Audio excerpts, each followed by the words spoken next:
ನಮಸ್ಕಾರ. ನನ್ನ ಹಿತೈಷಿಗಳಿಗೆ ನಾನು ಚೆನ್ನಾಗಿದ್ದೀನಿ, ನೀವೆಲ್ಲ ಚೆನ್ನಾಗಿದ್ದೀರಾ ಅಂತ ತಿಳ್ಕೊಂಡಿದ್ದೀನಿ. ಸ್ಟೀಲ್ದು ನಾವೇನಾದರೂ ಹೊಸದು ತಂದಾಗ ಅದರಲ್ಲಿ ಸ್ಟಿಕ್ಕರ್ ಇರುತ್ತೆ, ಅದು ಹೇಗೆ ಸುಲಭವಾಗಿ ತೆಗೆಯೋದು ಅಂತ ನಾನು ಇವಾಗ ತೋರಿಸ್ಕೊಡ್ತೀನಿ. ವೀಡಿಯೋನೆಲ್ಲೂ ಸ್ಕಿಪ್ ಮಾಡಬೇಡಿ, ದಯವಿಟ್ಟು ಸಬ್ಸ್ಕ್ರೈಬ್ ಮಾಡಿ ವಿಡಿಯೋ ನೋಡಿ ಅಂತ ಕೇಳ್ಕೊಳ್ತೀನಿ. ಬನ್ನಿ ವಿಡಿಯೋ ನೋಡೋಣ. ನೋಡಿ, ಇದು ಒಳಗಡೆ ಸ್ಟಿಕ್ಕರ್ ಇರುತ್ತೆ ಅಲ್ವಾ, ಇದನ್ನು ಒಂದೊಂದು ನೀಟಾಗಿ ಬರುತ್ತೆ, ನಿಮಗೆ ಒಂದೊಂದು ಏನಾಗುತ್ತೆ ಬರಲ್ಲ. ನೋಡಿ, ಇದು ಬರ್ತಾ ಇಲ್ಲ, ಅರ್ಧ ಕಟ್ಟಾಗುತ್ತೆ, ಅಸಹ್ಯವಾಗಿ ಕಾಣಿಸುತ್ತೆ. ಅದಕ್ಕೆ ಏನು ಮಾಡಬೇಕು ಅಂತ ಅಂದರೆ ನೋಡಿ, ಒಂದು ಸ್ಟವ್ ಅಂಟಿಸ್ಕೊಳ್ಳಿ. ಫಸ್ಟು ಸ್ಟವ್ ಅಂಟಿಸ್ಕೊಂಡು ಬಿಸಿ ಆಗುತ್ತೆ, ಇಕ್ಕಳ ತಗೊಳ್ಳಿ, ಸ್ವಲ್ಪ ಬಿಸಿ ಮಾಡ್ಕೊಳ್ಳಿ.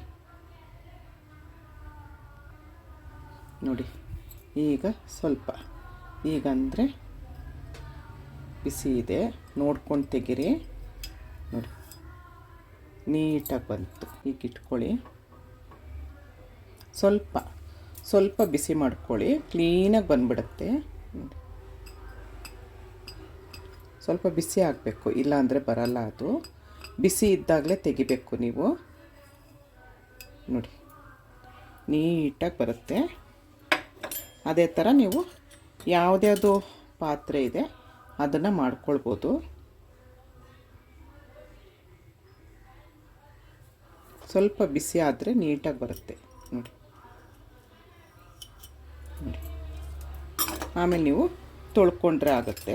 ನನಗಿದು 150 ರೂಪಾಯಿಗೆ 6 ಬಟ್ಲು ಸಿಕ್ತು ಸ್ಮಾರ್ಟ್ ಬಜಾರಲ್ಲಿ, ಬನಶಂಕರಿಲಿ.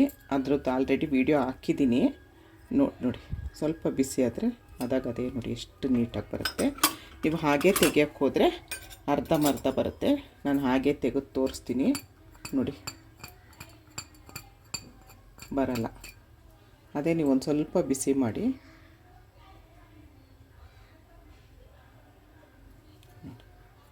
ಸುಮ್ಮನೆ ಇವಾಗ ಹೀಗಂದ್ರೇ ಬಂದ್ಬಿಡುತ್ತೆ. ನೋಡಿ ಎಷ್ಟು ನೀಟಾಗಿ ಬಂದು.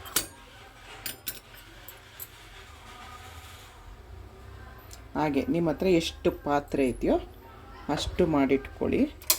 ನಂದು ಆಯಿತು, 6 ಬಟ್ಲು ನಾನು ತಂದಿತ್ತು. ನೋಡಿ, ಒಂಚೂರು ಗೊತ್ತಾಗಲ್ಲ ಅದಿರೋದು ಅಲ್ವಾ. ವಿಡಿಯೋ ಇಷ್ಟ ಆದರೆ ಏನು ಮಾಡ್ತೀರಾ, ಒಂದು ಲೈಕ್ ಮಾಡ್ತೀರಾ, ಶೇರ್ ಮಾಡ್ತೀರಾ, ಕಮೆಂಟ್ ಮಾಡ್ತೀರಾ. ಧನ್ಯವಾದಗಳು. ಜೈ ಶ್ರೀರಾಮ್.